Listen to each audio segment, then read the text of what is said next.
SMILEY is a 2012 horror film starring Shane Dawson and Caitlin Gerard, which carefully takes all of the tropes and plot points from other, more successful horror movies and mixes it together into a big, disgusting, lukewarm soup that you have to fill your bathtub with and sit in for 90 minutes. And that's where I am right now, just covered in movie soup. And you, viewers at home, are the ones who made me watch this. I thought we were done watching Shane Dawson films after reviewing Not Cool, but by popular demand, people just said I had to check out this film, which came out 2 years earlier, and he did not direct, but he did star in. And dare I say, he had some stuff to do with the script. I feel like with the movie SMILEY, a lot of decisions were made on set to try to make this thing scary based on what was working from other pieces of art. They thought I wouldn't see those little stitch marks where they Frankenstein together Scream and Candyman and a bunch of other movies and played them out into something reductive and boring as hell. Like, if you want to see a movie that's boring, I got just the thing for you. Stay tuned for my clip breakdown and I'll give you all the deets.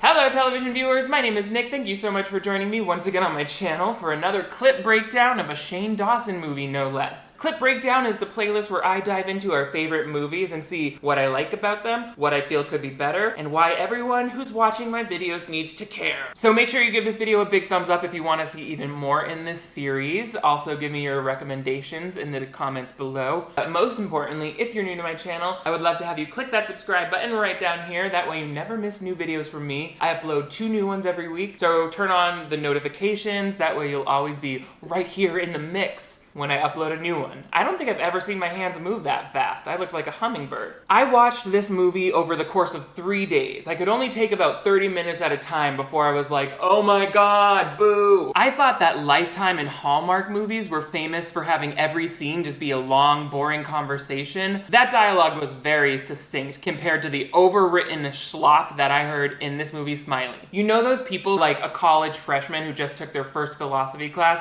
and wants to tell you all about the meaning of existentialism? This movie is that person in movie form. No wonder I didn't make any friends in college with that attitude. Let's just get into it, my friends, because we've got a lot to cover. So the movie opens with a girl and her babysitter who set us up for this whole movie, which has a really annoying plot. Like, you should just watch.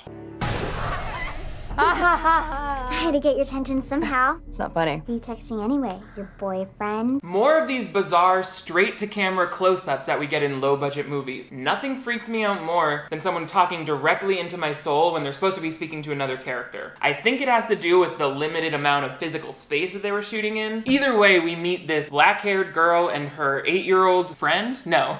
You're not really friends with someone when you're babysitting them. For some reason, this 8-year-old seems to know more about the world than her babysitter, and she goes into a lengthy explanation of our main villain of the movie, SMILEY. Not a scary name, not a scary villain, basically just feels like the first thing they could have thought of. You start a video chat with somebody you don't even know, and you type in, I did it for the lulz, 3 times, and then this guy with the knife appears behind them. Why do they call him SMILEY? He stitched his eyes shut and carved a smile onto his face. And I'm about to take his idea. I want to stitch my eyes shut watching this movie. Also, basically, it's just like the Candyman, only instead of looking in the mirror and saying Candyman, find a stranger on like this chat roulette style site that they use, and you type, I did it for the lulz. I don't know if in 2012 people were saying I did it for the lulz a lot. I guess so, because of like that I can has cheeseburger memes, like the cat memes that were going on at the time. But that's a really embarrassing phrase to say, and it's also an embarrassing phrase to make literally every character in your movie say. I sound like one of those MySpace scene girls. I did it for the lulz. Rawr! Jason gave me a hug in homeroom, and I feel like he's gonna sit next to me in free period. That's how it feels every time they talk about this threat that's supposed to sound menacing and really scary. The dad comes home and just out of nowhere gives me the creepiest vibes ever. Crazy! I'm sorry that I was late. Want a check be okay? Like, why are you undressing that babysitter with your eyes? You look like the guy who owns the candy store in Willy Wonka and the Chocolate Factory. Intrigued by this urban legend that her 8-year-old friend tells her about, our babysitter goes home and tries it out for herself.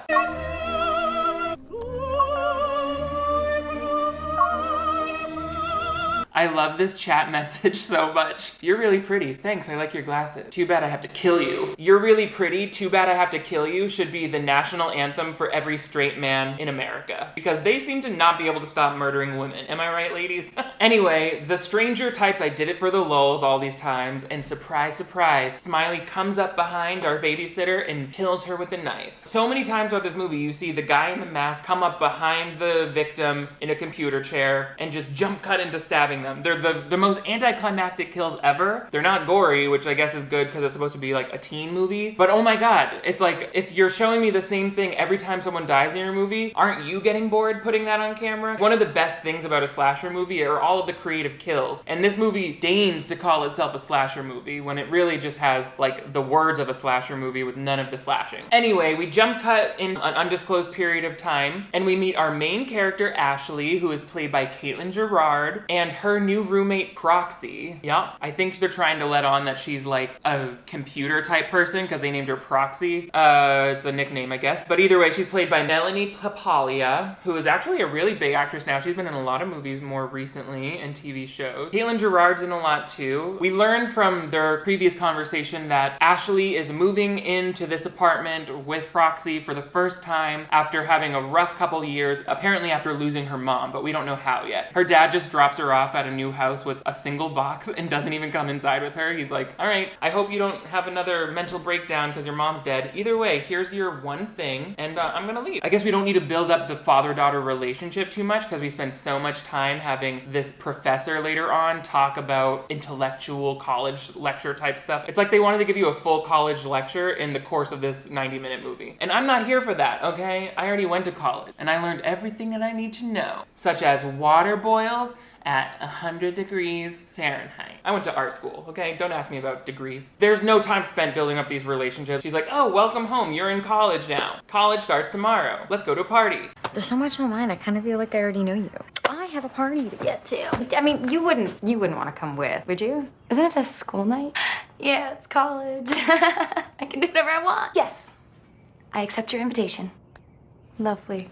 Ashley seems like the kind of person who's been punched a lot in her life, based on that. Also, when she says, I feel like I know so much about you online before, I think that's foreshadowing to something later. The message and real crux of this story is really watered down. I had to pull on threads a lot to try to figure out what they're trying to tell me with this movie, so just hold on to that. I'll come back to it later. This movie is like the first few minutes of playing that Kim Kardashian game where it's like, welcome to LA. We got you a job. Better move into a new apartment. Let's get you some new clothes. And I'm just like, whoa, whoa, whoa. Kim Kardashian video game life happened so much faster than real, boring, poor, gay Nicholas life. It doesn't take long for us to start realizing, or at least for me to start realizing, based on the jokes in this movie, that 2012 was certainly a different time on the internet. People could get away with saying more things than they do now. Libby board on 4chan. Is that like an Asian dating site? What? Oh my god, that sounded totally racist. Oh my god, you rule. Name a 2020 movie where someone would say, that was totally racist, and in response someone would say, you rule. So what Proxy's doing is teaching her about an anonymous 4chan board, which I don't even know. Do people use 4chan anymore? I feel like Reddit is the new 4chan. Listen to me. Let me get my pocket protector. I sound like I know what I'm talking about. Ashley tries her first ever sip of marijuana. I think this movie just wants like some street cred by putting drugs and alcohol in it, but it feels like it was written by people who have never taken a drug or alcohol before in their life. And that's okay, but I'm just saying, if you're a filmmaker and you don't have any personal experiences with like being cool and partying, don't try to write about it. Just stick to what you know. Staying at home and tying your shoelaces, or whatever the people who made this did. Michael J. Gallagher was the director. Okay, so he's directed a lot of YouTube movies. It lets me know that this is a person who doesn't care about story. Tell you one thing, nobody gave a damn about poor Ashley's hair. She was walking to the party and she had the finest, limpest, straightest hair ever, and then she gets to the party and suddenly she's Jennifer Lawrence with that beachy wave bob. You thought I wouldn't notice that someone curled her hair in between these two scenes? That's all I noticed, okay? There's basically nothing else to look at. At the party, Proxy, I hate that name, and Ashley are approached by Zane, who's like the leader of this anonymous board, and the person who's holding the party that night, and the world's most annoying person. Zane is the kind of guy whose hair always looks greasy just because of the way his face is shaped. Do you know what I'm talking about? No, I enjoy The Strange because it's interesting and often retarded. That's kind of my special research area, the intersection of the strange and Retarded. Again, different time in 2012. You could just say the R word and make that be like part of your actual philosophy on life. Like, come on. Even in 2012, I did not use that word as a derogatory way. Like, that went out of style in elementary school. It just feels like these YouTubers who make movies back in the early 2010s maybe didn't have a whole lot of life experience. Like, if you spent one day in an office, you would know you could not say that word. And also, whatever he's saying right now, it just like barely makes sense, right? Like, I don't even know what he's talking about for the most part. And he tries to explain it further to let us know why he likes weird stuff, but I get more confused. No, but really what I'm interested in is how people start believing in things. Like Bigfoot, for example. There's no evidence that Bigfoot exists, yet lots of people believe in Bigfoot. Okay, but there's plenty of evidence that Bigfoot exists. It's just not all proven evidence. People don't just think Bigfoot exists because they've never heard of him. So what are you talking about again? He's like, oh, well, the thing about the internet is you never know if something's strange or if it's Bigfoot. So, it's so pretentious. It's like, no wonder someone's killing you with a knife on the internet. I'm not into Ashley's character. She comes in like, oh, I don't know anything. We can go to parties on a school night in college. So I would expect her to be really shy and reserved, but then she'll like all of a sudden go and approach the new guy who walks into the party, and she chooses moments where she seems to show a lot of confidence. So I don't know. It's just like they didn't make a real strong choice for her character there. Hey, I'm Ashley. Hey, is this the anonymous party? Nobody will say. Oh, I guess it is, right? I'm just kidding. Yeah, it's the anonymous party. Yeah, I'm a dork. There's Shane Dawson being a dork with even longer hair than I'm used to seeing on him. But this is not just about his hair, okay? I also don't like his acting in this movie or his character in this movie. Shane's acting, I realized from watching this and his other appearances in his own film, he's very one note. He has one character, and the other kids at the party, they don't like Shane showing up here either. Also, just so I can prepare you, Shane's name in this movie is Binder, not Bender, although they kind of say it like Bender. It's pronounced Binder and spelled like binder. And I'm like, okay, Office Depot. Between Proxy and Bender, it's like we've got the whole Burger King kids crew here. Remember that? They called the kid in the wheelchair Wheels. Next, the other cool kids at this geek party start to make fun of Bender and kick him out with derogatory name that, well, it's not a good look. Why don't you get out of here, Pedo Bear? No one wants to hang out with you. Bye, Pedo Bear. So apparently, Bender had threatened to report some unsavory jokes in the 4chan board, and that earned him the nickname Pedo Bear, which I'm not going to explain what that is. You should get it. Seems like a really weak reason for them to be mad at him, like, because what, they love jokes about awful situations? I don't understand what that is. Like, give me a real reason to believe that he's an enemy of all of these other cool hacker types. Their whole thing is about being anonymous. What if he accidentally posted something that totally blew their cover or put the identities at risk? Then they would have some reason to be like, you're not even welcome here. You can't respect the rules of our thing. And it wouldn't add this whole extra pedo bear element, which really goes nowhere. Everyone at the party thinks it'll be a great idea to summon Smiley for somebody on their version of Chat Roulette is called Chat and Go Seek. So here's them summoning Smiley. You know you're playing the bully in a movie when you're laughing way too hard. Someone is like, nice shoes, Poindexter. And then everyone in the background is like, ah! Bullying is not that funny. It's more like, yeah, I feel better about myself internally. That's the reason we bully people, you know? Try it. Guess I'll be the first to say it. Smiley looks like a butt cheek. He looks like one butt cheek with a face carved into it. This is who I'm supposed to be terrified of. But it just goes to show, like, Ashley is the jumpiest girl ever. I'm like, are you a Pomeranian secretly? Because everything that happens, she's like, ah! Someone is like, welcome to college, here's your orientation. And she's like, ah! Like, I get it, your mom died and that was probably scary, but this is a safe space. The next morning, she's late for class and she rushes off to college for her very first day of her very first class, which is the Intro to Reason and Ethics. You know, that highly specific course that everyone has to take their freshman year of college. I don't know what her major is. Maybe they'll teach her the reason for this movie existing, or the ethics of making me sit and watch it. Also, I'm just gonna say right now, movie scenes that take place in a college lecture are played out. It's a cheap way of trying to cram some exposition in there, and I'm just tired of it. It's so easy to be like, so can anyone here explain to me what bananas are? And then someone can be like, aren't bananas like a fruit? And then the professor's like, very close, Ashley. Bananas are the yellowest fruit. And it's just like, oh, great, I get to spoon feed my audience all of this information because I'm treating them like students in a classroom, very conveniently learning about the topic at hand. Now, as you guys get more comfortable, keys of logic and reason, you're gonna find that they'll open up just about any box. Why don't you open the box that contains this movie's plot? Because we're still struggling to get there. Nothing exciting has happened, and we're 20 minutes in. Like, show me something scary. You'll also notice that actor who plays the professor, he's like a real named actor. His name is Roger Bart. I remember him from The Stepford Wives with Nicole Kidman. Oh, and 30 Rock. I remember him in 30 Rock. Ashley meets with the professor, whose name is Professor Clayton. This whole professor thing feels a little convenient. Like, she'll get almost stabbed by someone, and the next day he's like, today we're talking about the ethics of attempted murder in your life. Oh, that's helpful. And he easily seems like the actor who's most embarrassed to be in this movie. Do yourself a favor though, okay? You don't have to do all your homework in one night. Just relax, okay? It's college. Have a good time. Okay? Like, imagine leaving tiny little moments like that in your movie that do nothing but confuse, add awkward pacing, and bore me. They're boring. Like, every second of a movie should be engaging. That's how I feel. Call me crazy, but like, if your movie has a scene in it that could be cut, it should have already been cut. If it has dialogue that doesn't move anything along, we don't need to hear it. If there's any way you can show me without telling me, that's what we need to do. I don't understand why she had this whole scene where she was asking for all of her work assignments early in the year. I guess to show that she's a really devoted student. But there are so many other things about her character that I haven't established yet. Like, what her personality type, how she feel about things. You told me her mom is dead, get to the dead mom or I'm bored. That's what I'm gonna tell them. But when she gets home, Proxy tells her, one of our friends who we were drawing on his face at the party, who we don't know about, sent me this video on 4chan. Oh my god! There's no way, right? He hasn't been online. Well, did anyone call the police? Say what? There's an internet video of some guy getting killed.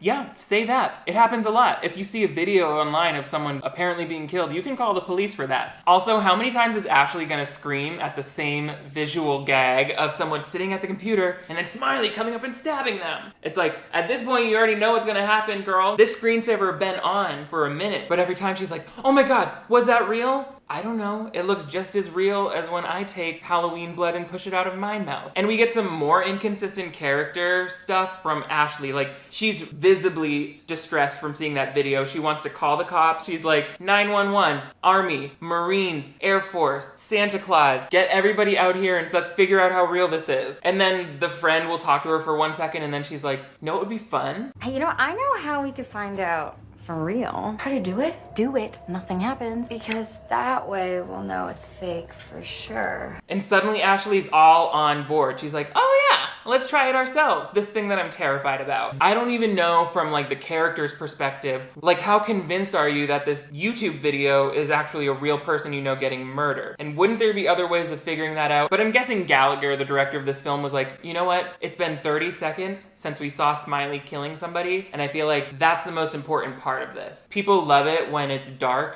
and you can only see someone's face illuminated by their computer screen. So the girls find some guy and do the same thing. They type, I did it for the lulz again and again. He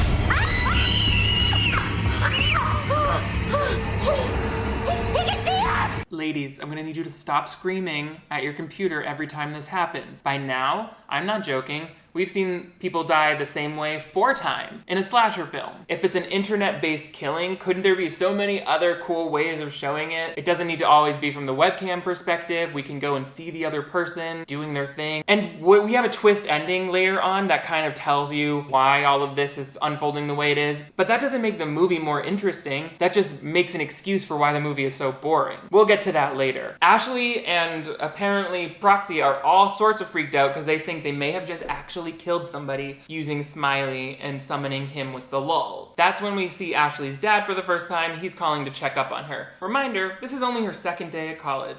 I wish we could just call her up, you know? Hear her voice one more time. Me too.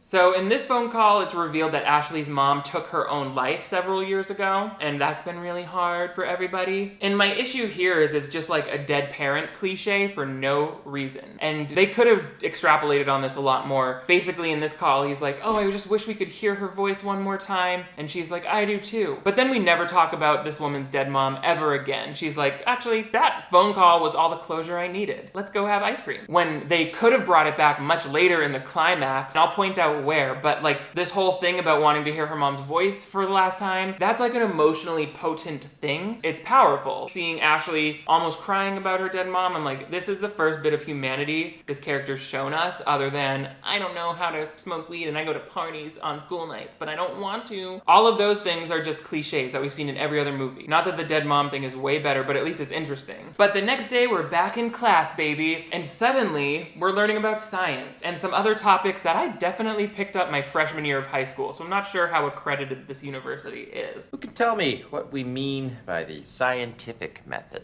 It's like you make a hypothesis. Very good. Now what happens when we mix red paint with blue paint? Like, why are they talking about the most basic part of science? And it's not even a science class. The professor, when he's talking, it's in a way that nobody would ever talk to a student. Like, you're trying to teach these people something and you're just regurgitating the language that's written on Wikipedia. And when I tell you that he goes in, like every scene where we see the professor, he's like, ah yes, my monologue, and my brain instantly turns off. I'm sure the filmmakers think that this is giving me some sort of context for the greater narrative, but I'm having a hard time picking it up. And frankly, it's hard to even stay focused throughout the whole time. Like, listen to him. How the curiosity and skepticism embodied in the scientific method have applications. Confidence in what we think we know, and not in a good way. The worst things that happen in the world, And this gives them license to do anything.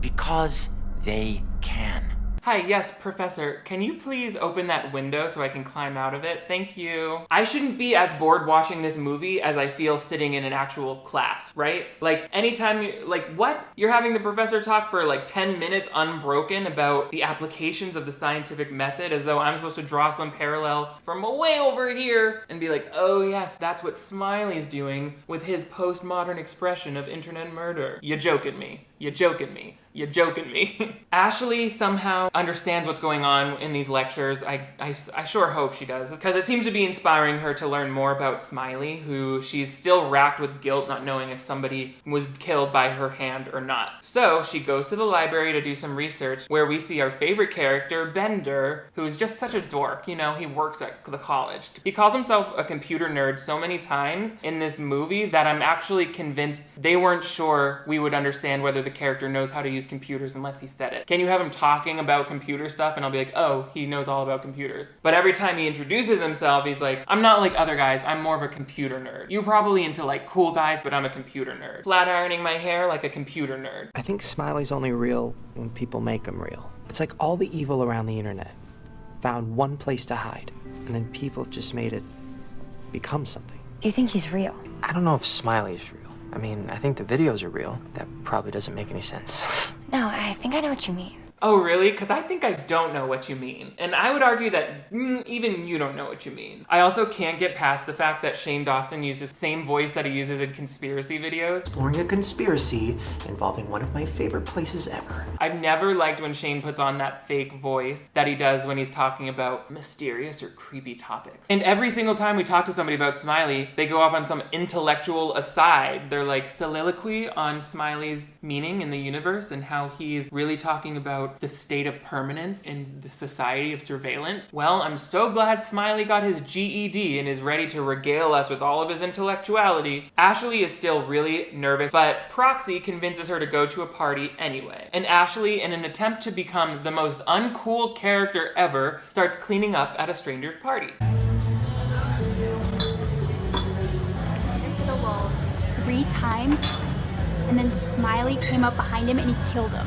I'm sorry, Brittany, tell me more about that in a second. This girl behind you is straight up cleaning the frat house. Go home and clean your own house if you're that boring. Like, nobody would do that, and there's so many other ways to show me that this is a type A personality. Like, the student thing worked. Her wanting to get all of her assignments worked. But the second someone offered her a drink or offered her drugs in this movie, she basically accepted it and acted like she handled it very well. They could have used all of those same plot devices to hammer home that this is her first time doing things. She's a fish out of water. She doesn't know how to handle herself. And I don't think it's the actor's fault. In fact, I think all of these actors were okay, vindicated by the fact that they all, continue to act in TV and stuff. It's just the material, and the directing is way off. And now that I've seen some of the other stuff this director has done, it makes sense. Like, we ain't directing. I feel like this Ashley character, she's just Sydney Prescott the whole time. Zane is somehow like Chuck Bass from Gossip Girl, but also part hacker. Oh, and all of the friends of Zane are just the worst. So you don't know if he's alive. What if this is really real? Oh, what if nothing's real? Maybe it's the end of the Truman Show and your boat just hit the sky and you're all. I don't know who this guy is, but the fact that he's in this movie and I had to watch him is a hate crime. Your boat just hit the sky and you're all. This to me felt like a Shane Dawson line because it suddenly pulls in some movie reference and it's trying to be funny with this overwritten joke. And that's what Shane's movie was absolutely chock full of. But it doesn't mean that he necessarily wrote this line, it just means that everyone who wrote this movie is equally inept. And it all comes down, like I mentioned this in my last video, do you think the joke is funny? Or are you just hoping that the audience will? Also, if Scream and Candyman weren't ripped off hard enough in this movie, now we have Nightmare on Elm Street. Ashley has some sort of dream about Smiley attacking her and then wakes up to this. He chased me and he got me and he ripped my shirt. I left the party. Yeah, I was looking all over for you, and then this girl, she was like, oh my God, she's not, or whatever. Proxy, are you trying to make your lines come out unintelligible? Because all I got from that was a mouthful of Cheerios, baby. That's her saying her line. They're like, this is your close-up, so just give us your best performance of the line. And she was like, sure thing, I'm just gonna put a handful of cocoa powder into my mouth, and then we'll get going. Ooh, we have another celebrity coming up. This one was fun for me because I love Gilmore Girls. I know it's an acquired taste. You don't all have to love Gilmore Girls with me, but you do have to watch at least the first season tonight, and then let me know what you think of it. She goes and sees her psychiatrist named Dr. Jenkins, played by Paris from Gilmore Girls. Her real name is Liza Vale, or Whale, Weil, I don't know, Vile? Either way, we got another situation where somebody clearly, Googled what are some commonly prescribed medications for bipolar disorder and anxiety, and they try to force in some medical lingo into all of this, which to me is just like, now I feel like you're choosing things to put in your script that you don't know what you're talking about. It's like you're finding opportunities to come off artificial. I'm gonna write you a short script for Ativan. I just remembered something. I'm not crazy. Okay, good. Okay, good. Why don't you just sit here for a minute while I get the padded room ready for you? Like, maybe that line made more sense. I just remembered something. I'm not crazy. Maybe that looked better in the script, but her performance is just really confusing me as to how that was supposed to come off. I just remembered something. I'm not crazy. Like, was that supposed to be funny? Everything that's in this movie can be classified into 3 boxes. Supposed to be funny, but not. Supposed to be scary, but not. Supposed to be giving us story information, but putting me to sleep instead. Anything outside of that is just a shot of Smiley coming in and stabbing someone from in front of a webcam. In another confusing plot point, Proxy pulls Ashley into the room of that hacker, Zane, and he reveals, oh, this is real. People are missing. This is not a prank. And he thinks that it's like his enemy hackers. And he says the most annoying hacker stuff. He'll be like, there's a group of 10, 20, maybe 1,000 hackers. It's like, well, which is it? It could be any number. And he's like, I can find out anything about people with just a click of a button. I know how much money, chocolate or vanilla, top or bottom. Right when he said top or bottom, I was like, oh, that's a Shane Dawson line because it's not as funny as it was supposed to be. So this is getting Ashley really scared, even though she just got kind of convinced that this was all in her head by her psychiatrist. What if he's something we can't understand? What if he's just evil? And that evil is hunting us. Yes. What if that evil is hunting us? Okay, we don't all have to say the same line. Like, we can switch it up. I feel like this scene was supposed to be that movie trailer moment where they can cut to, different people saying things. I saw something. A clown. What if it's just evil? And what if that evil is hunting us? And then Ashley just strings it all together for you one last time. What if that evil is hunting us? You cannot tell me that this script doesn't have tons of extra fluff and padding in it when people are really just repeating each other. I'm half expecting there to be a scene where they're all just playing Marco Polo in the library. But instead, we have to go back to school where we get another lecture scene. And I just love that all of the actors in this lecture scene, like the background actors, are doing their Emmy Award-winning performance of trying to seem interested in class. Now, we know the physical laws that govern the universe are specific, that the tiniest, most infinitesimal change in the weight of just one type, any kind of particle, would mean no universe, no stars, no planets, no life, no consciousness. Humanity may be nothing more than an intermediate step in the development of a consciousness 1 trillion times greater. That one classroom girl was like, how does this have anything to do with ethics? They could have spent a lot less time trying to justify the plot of this movie and the reason for the main villain's existence, and just given me much more slashing. As an audience member, I'm already set up for like, this is a paranormal thing, he's an evil entity. Let's just lean into that and show me some more scary ways that he can find to kill people. What happens if you close your computer? Does he come through your phone? Does he come through your toilet? Will he come out of your nose and tell you you're stupid? Like, there can be lots more variety in these 30 minutes that we've wasted watching Mr. Guy from 30 Rock tell me about what he had for lunch that day. And every scene that he's in, his chest hair comes more and more out of that shirt. All of my like 7th grade teachers who were men were famous for that. They were like, what if I just show you all of my chest hair up to the 3rd button?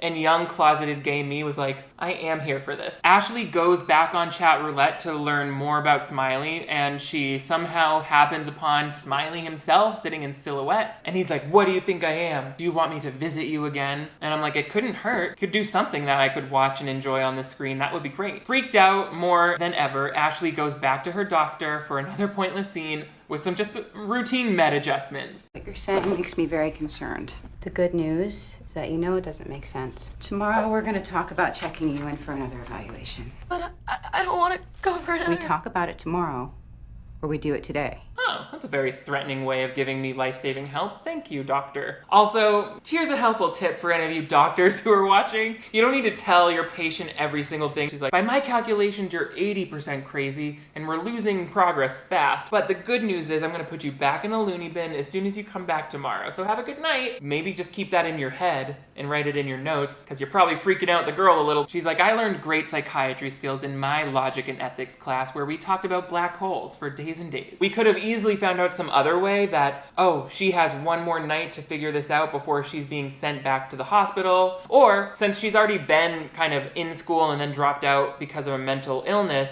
then maybe there can be something with her teacher, like where she acts crazy in class because she's afraid of Smiley, that the teacher has to be like, I think you should take some time off, and I've reported you to the psychiatrist because I'm worried that you may need to take a leave of absence here. And then she has to prove that she's right before that all goes into effect. But instead we get, oh, come back tomorrow and we may talk about you leaving school, which for me is just like one step far removed from the stakes being adequately high enough here. One thing that's more than adequate though is the amount of screen time we give the Professor Clayton or whatever, because he gets another monologue right here talking about more of stuff that I don't know. This is like where he starts to get a little sinister, I suppose, but I'm not fully in the story enough to understand if they're trying to set up some sort of whodunit, and I just end up watching this scene being like, why is he scary all of a sudden? And long-winded. I don't think we want to do it any more than a great white shark wants to be. But evil is far more interesting. But I've got to be honest with you, Miss Brooks. You don't even have to do anything spectacular to play a meaningful role in a more efficient way of extracting resource material. We're rats on a ship. Ants on an ice cream cone. Okay. Teachers talking about ice cream cones. I'm out of here. Class is dismissed. How did this man get a teaching job? He's talking nonsense. Someone asks him a simple question and he's like, I'd be happy to answer that with 1 year of talking. And then somebody in the comments, please explain to me why he's like basically the bad guy all of a sudden. He's really threatening. What is it that the kids say? It's the perfect expression of nihilism. I did it for the... I did it for the lulz. Do you want to do something for the lulz? I should go. Like, I'm genuinely confused here. He asks, do you want to do something for the lulz? And I'm like, is he coming on to her? Is he letting on that he's Smiley? I'm at a loss here. No one knows, and I want to know. Do you want to do something for the lulz? No, but I want everyone to stop saying lulz after the age of 30. That's not allowed anymore. Once you're past 25, let's say, don't use any word that has a Z instead of an S at the end. Ashley's mental state is deteriorating, baby, because she smashes her computer at the library, because she sees Smiley suddenly appear on it. She's so distraught that she actually goes home and looks at all of her Ativan in her hand, and she's like, I might just take all of these. But she convinces herself not to because she doesn't want to do what her mother did. But things don't get any easier for whatever her stupid name is, because as usual, she goes to sleep and starts having all of these crazy dreams about Smiley. It's like a dream in a dream thing where she wakes up and then she realizes she's not awake. But this actually leads me into the only part of the movie that actually made me laugh. Oh, what's happening? Oh, I think you broke my nose. And I do it again. That's what you get for leaning over my bed. She's like, whoa, you punched me in the face just because my head's over your head while you're asleep? What do you think's gonna happen, girl? Back off. Someone once tried to wake me up before I was ready, and I didn't even feel a thing. But the next morning, I had a chunk of their hair in my hand. For the first time ever, somehow, Ashley decides to go to the police, where we get actually another named celeb. This guy I recognize from Community. He chased me across campus and then he tried to kill me. And then you woke up. But I must have blacked out. Maybe he did something to me. I'm gonna tell you the part I'm having a hard time with.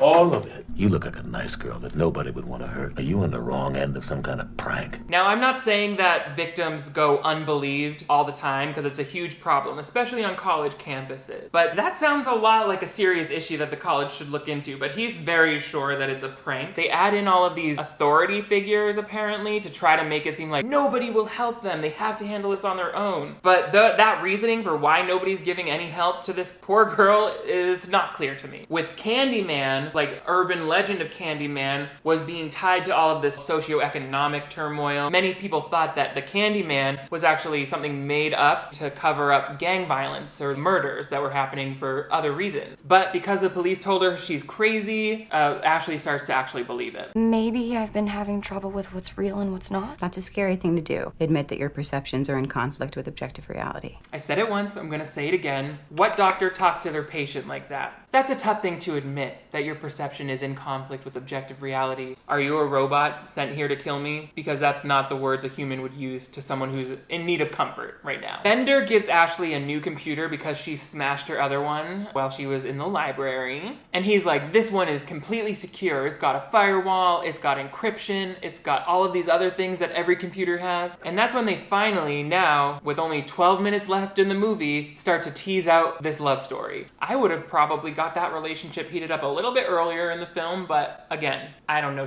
about this. This is the dungeon. I am the dungeon master. This is a dungeon master's key. Why, thank you, Dungeon Master. You're welcome, princess. Unfortunately, the dungeon master never gets the princess. Sorry. Just give me one. You're welcome, my lady. I'm your geek extraordinaire, here to shepherd you through the field of firewalls, my fair maiden. Like, oof. But the sparks are flying, and who am I to stop Shane and what's-her-name from kissing? I think it's supposed to look like a passionate kiss, but all I can notice is that their twin haircuts join to make one round, oval coconut shape. Proxy comes in to tell her that she's going away for the weekend. She's visiting her family, so Ashley's gonna be on her own. But Ashley seems like, for whatever reason, she's completely over this. She's like, Daddy, I'm fine. And I think it's supposed to feel like that false sense of safety that we get at the end of some horror movies where we think everything's handled. But they've given us no reason to feel that. We've discovered it might be hackers, and then she got a new computer with a firewall, but that really isn't how Smiley's been attacking people. It's just been through chat roulette. But regardless, she tells her dad everything's fine, and that's a wrap on the dad. We never see him again. He offered nothing this whole time. We're so glad you're here. Love your glasses. But later that night, while she's chilling at home, Proxy video calls Ashley, and she's like, Zane's not picking up for our online sexual chatting. And at first, while she's in the house, Ashley seems like really cool with it. She's like, don't worry about it, I'll check it out. And I was not sure if maybe that was because of the Ativan she was prescribed or what, but then it can't be because in the next scene, she's very freaked out. So maybe they just shot these scenes really far apart. I mean, that's the director's job. It needs to feel like linear. The performance needs to feel connected. The director is really supposed to be there to help put the actor in the right state of mind before each scene so that they remember where they're coming from and where they're going. I don't think that happened in this because she doesn't know what she's doing. Stay online. I'll make sure everything's okay. Be careful. Yeah. Could you give me a call when you get this? Proxy just called me and Zane's not, just call me when you get this, okay? She went from completely calm to, I need your help because my friend might be bleeding and I need to be there soon and this is me talking scared. Ashley gets to Zane's house and she's looking around. Smiley is playing eerily on all of the computer screens and she sees Zane apparently dead from the gun that he keeps in the house for protection. And for some reason there's a used Kleenex next to his head. Throughout the time she's in this house that's clearly been disturbed and there's a body in it, she could have called 911, but Ashley doesn't like to use 911. It's too immediate and responsive. So she thought she would call that police detective who was so unhelpful before. He's dead! I saw the body in person! Miss Brooks? Hello? She dropped the call. I'm sure she'll call back. And that's a wrap on these two police guys, everybody. It's been so great having them in the movie. Hasn't really added much. Thank you for bringing your earring, and thank you to the white gentleman for having the grayest face. Ashley rushes back home, and she's back on the line with Proxy, who's like, what are we gonna do? And Ashley's like, we have to do the only thing we can do. Type, I did it for the lulz to me 3 times, and then when Smiley gets here, I'll kill him with this gun. Again, I know what they were trying to do here, because she's basically like, nobody's gonna help us. We have to do it ourselves. I love those moments in horror movies where it's like full Home Alone, let's set the traps, we're taking this on ourselves, we're gonna beat the evil, it's us against nature. I think those are really effective moments. It was not effective in this movie. And I know that's a surprise because it was so effective in every other scene. An unintentionally hilarious moment happens in the movie where Ashley is waiting for Smiley to come in the door and then she takes aim and fires and oops, we realize it's Shane Dawson's character, Bender. He's coming over because that's who she was panicked calling before. And Smiley knows just how to hit him when they're down. Oh my god, oh my god, oh my god, I'm so sorry. You're gonna be fine. You're gonna be fine.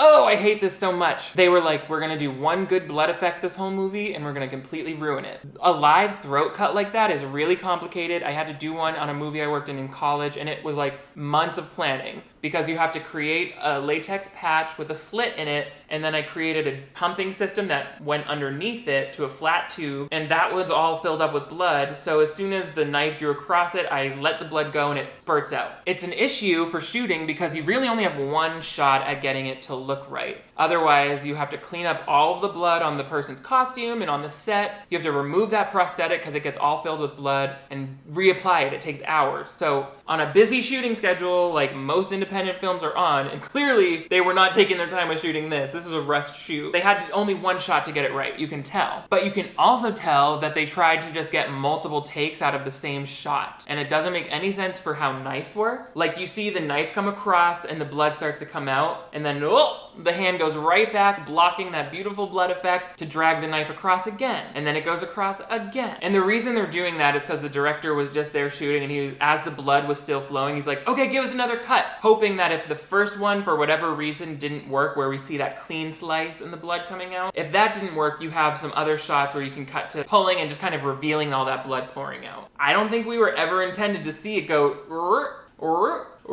like, why is Smiley checking his work? Clearly his neck's bleeding. You wouldn't go back over an open wound and do it again 3 times. So for me, it just really blocks this blood effect, which would have been one of the most successful parts of this movie. It's a really low budget effect. Like, I learned how to do this from watching YouTube videos, so they probably did it the same way, which is fine, but it's like, just do it right. Also, Ashley has never heard of running away from someone. Like, I don't care how much I like this guy who I've known for 3 days. If I see his throat being cut, I'm like, oh, bye. She instead did that horror movie thing that people do where instead of actually running away, they just back up and flail. They're like,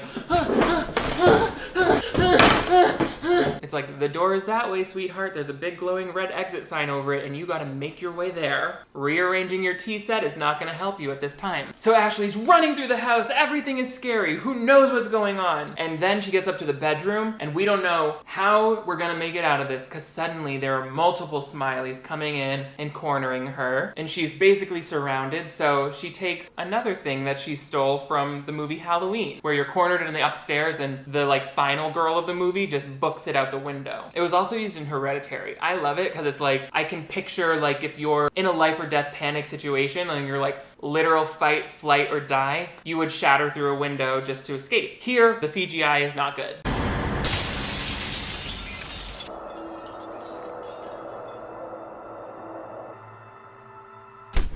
Like, that CGI glass breaking was straight out of the 1999 Batman movie. Also, the shot of her falling slowly, this is my impression of that.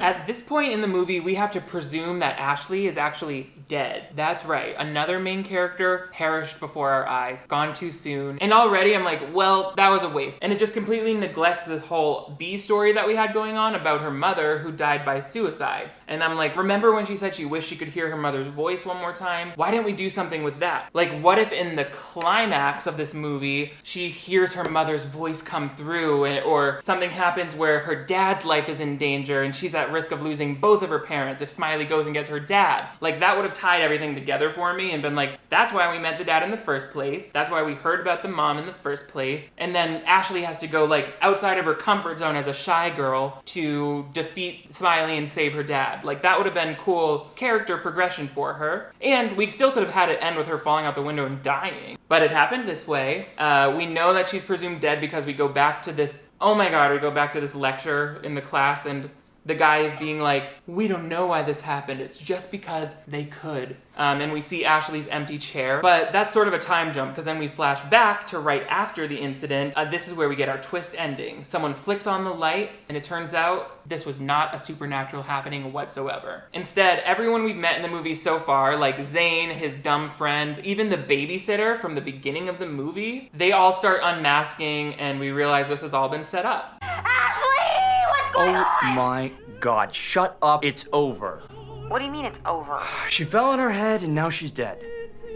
Oh, that rhymed. See one of those stupid little jokes that you put in there? Like, that felt like another Shane Dawson joke. I can't be convinced otherwise. I don't know why, but that's a 2012 joke. And then heartbreakingly, we realized that nobody, not even Bender, was really in it because they loved Ashley and her zero personality. Hey, Daniel Day-Lewis, your girlfriend just landed a triple Lindy on her brain.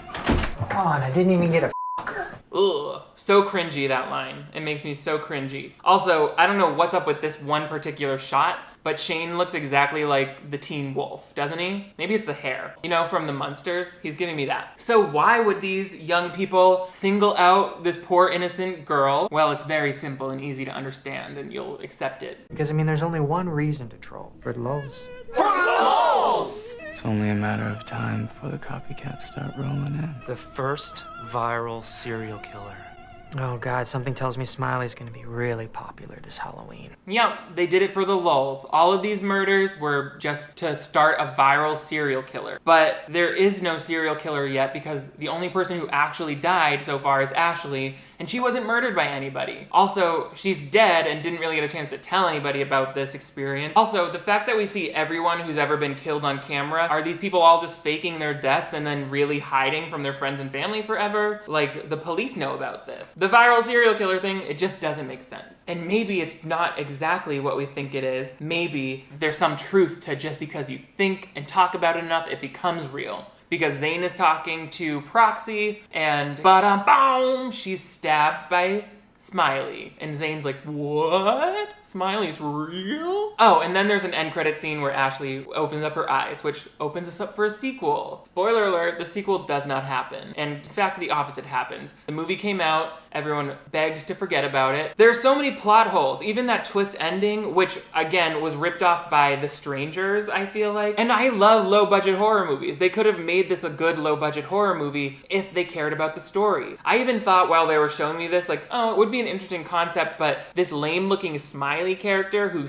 stitched his eyes shut, it doesn't even look like a human face. Like, if he stitched his eyes shut and cut his mouth into a smile, he would still have a nose, I'm pretty sure. But I thought it would be interesting if even instead of like conjuring Smiley when we do it for the lulz or whatever, if like your avatar appeared behind them and someone who looked like you killed them. Sort of like from Us, like The Tethered. So like your avatar is the one who kills someone for you when you type the lulz thing. And then it's an even bigger conflict because not only is there someone coming after you, like maybe they'll come and kill you next, but also there's a video recording or video online of you being the perpetrator. So that's like, what? Double the scariness. But that's just one idea. But instead they gave us just a little version of everything we've ever seen before. It's like the mall version of a horror movie. Everything is just straight out of the box, right off the shelf. So for me, that's a big letdown because any movie has the potential to be a great movie, even with no budget, even with simple settings like this. Like look at Unfriended, that's a similar movie. Like it all takes place through the internet and it's only one screen. I'm gonna type I did it for the lulz 3 times and email it to myself. And then I'll check back with you guys later to let you know if Smiley shows up and kills me. But I'm having a feeling that he's been retired since the days of this movie. What did you guys think of Smiley? I'm so glad you guys recommended this because there was plenty to talk about. And I love these bad horror movies because it's like, I'm supposed to be scared, not unhappy. Let me know your thoughts and opinions below. Also, please let me know what movies I should cover next. I need some new recommendations. And give this video a big thumbs up if you want to see even more clip breakdowns just like this. But most importantly, if you're new to my channel, I would love to have you click that subscribe button right down there. That way you never miss new videos from me. I upload 2 new ones every week. Turn on notifications and you'll always be in the know. Also, you can follow me on my other social media. Oh, and I'll put a link to this water bottle in case you liked it.